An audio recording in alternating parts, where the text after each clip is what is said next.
eu não consigo, eu fico parece que me dá mais ansiedade. Outro dia eu escutei essa resposta: "Aline, parece que me dá mais ansiedade toda vez que você fala para eu parar para respirar, eu fico mais ansioso e aí eu volto mais nervoso". Calma, vamos lá.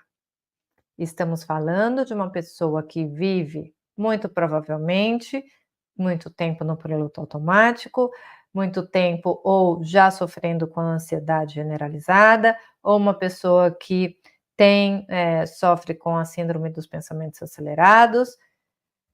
Então, você está nesse quadro extremo, vai precisar de uma força, né, e de uma motivação principal para que você possa conseguir, e com o tempo, poucos dias, você vai perceber que essa sensação inicialmente desconfortável vai melhorando de acordo com as práticas. É importante você persistir e entender que talvez esse desconforto inicial, e aí eu estou falando assim de um falso alerta, mas que ele existe, faz parte desse seu processo.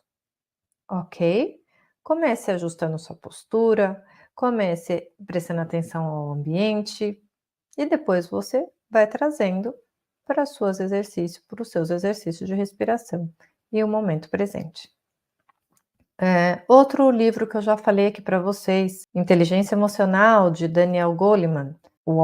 Esse autor é um dos brilhantes e um dos, talvez, o mais famoso que se conhece como inteligência emocional, né, dos estudos de inteligência emocional.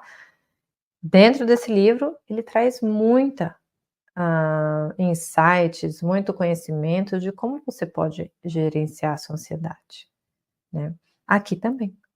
Então, trazer a importância de autoconsciência, autorregulação, de empatia, de habilidades sociais, do manejo das emoções, esse é o convite. Esse é o convite desse espaço. Por quê? Porque para você, advogado, é importante desenvolver inteligência emocional. É uma habilidade que pode ser particularmente útil porque a profissão exige uma capacidade de lidar com situações de alta pressão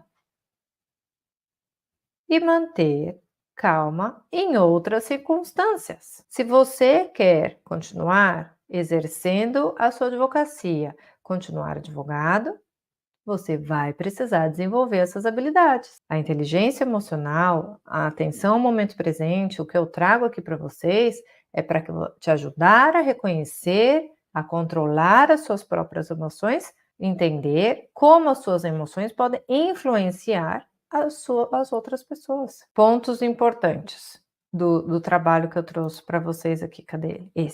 Pontos importantes. Vamos falar sobre ele.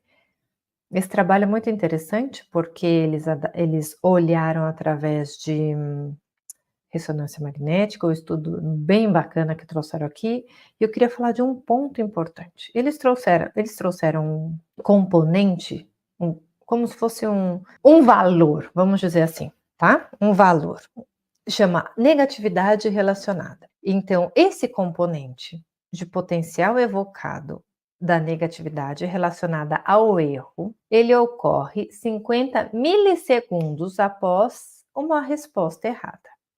Então, quando você comete o erro, existe um valor, um componente, algo que eles podem, um marcador que eles avaliam o quanto o cérebro funciona depois de cometer aquele erro. E eles observaram que essa ação cerebral acontece 50 milissegundos depois daquele ato. Então, é gerado no córtex cingulado anterior uma detecção desses erros e nesse momento começa a regulação emocional. Esse estudo, ele descobriu como os indivíduos com transtorno de ansiedade generalizada apresentam esse ponto de negatividade relacionada ao erro, esse valor maior entre as outras pessoas que não sofriam da síndrome.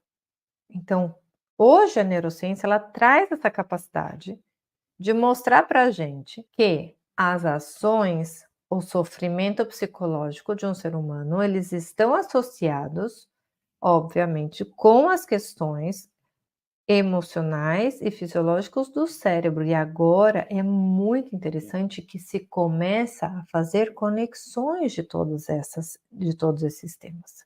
E quais as implicações disso?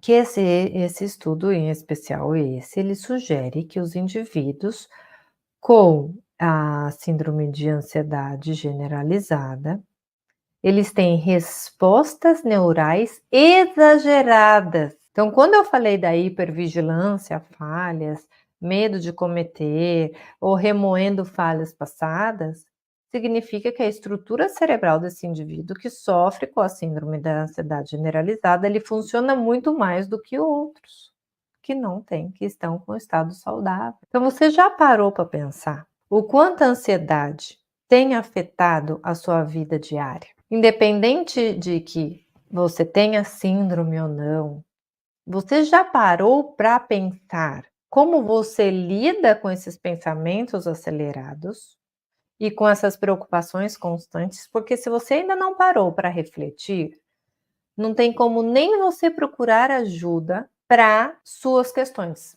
muito menos saber se você tem a síndrome A ou B, ou simplesmente exercícios, se o protocolo de mindfulness vai poder te ajudar. Então, refletir sobre essas questões, o quanto você tem vivido no futuro, o quanto você tem se permitido sofrer desnecessariamente, refletir sobre isso pode te ajudar a identificar padrões e gatilhos da ansiedade. E eu tô aqui para te incentivar a refletir, a fazer pausas conscientes, a entender suas próprias experiências com a ansiedade. Quais são os gatilhos comuns aí na sua vida? Como você pode começar a adotar estratégias para reduzir a pressão desnecessária e focar mais no presente? Cada conteúdo que eu passo aqui é para te incentivar a trazer a sua atenção ao momento presente. Você cada vez trazer essa sensação de bem-estar.